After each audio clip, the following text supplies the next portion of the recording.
jenazah Alex Nurdin tiba di rumah duka di Palembang. Dodi Reza minta maaf. Gemuruh suara tangisan langsung tak tertahankan setibanya jenazah mantan Gubernur Sumsel, Alex Nurdin, tiba di rumah duka di Jalan Merdeka, Palembang, Kamis, 26 Februari 2026. Sebelumnya, dari Bandara Sultan Mahmud Badarudin II, jenazah Alex Nurdin dibawa menggunakan ambulans dengan diiringi pihak keluarga dan kerabat.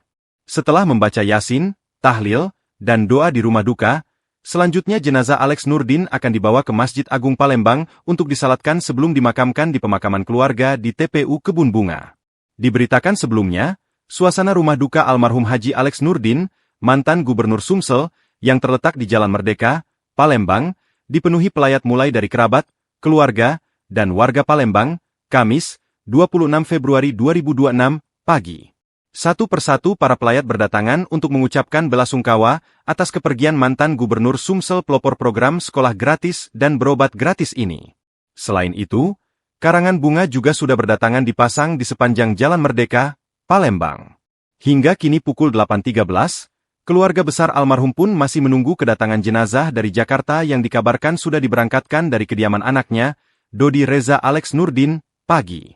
Saya mengucapkan permohonan maaf sebesar-besarnya apabila almarhum dalam semasa hidupnya, dalam pergaulannya, maupun juga dalam kedinasannya banyak melakukan kesalahan. Banyak melakukan hal-hal yang Bapak Ibu sekalian mungkin tidak ikhlas ataupun tidak rela.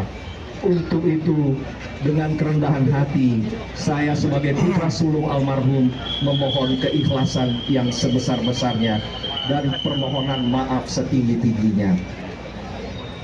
Kami juga mengucapkan terima kasih kepada Bapak Gubernur Provinsi Sumatera Selatan, Kakanda Haji Herman Deru, beserta seluruh Forkopimda Sumatera Selatan, yang sejak Bapak Alex Nurdin. Download Tribun X sekarang, menghadirkan lokal menjadi Indonesia.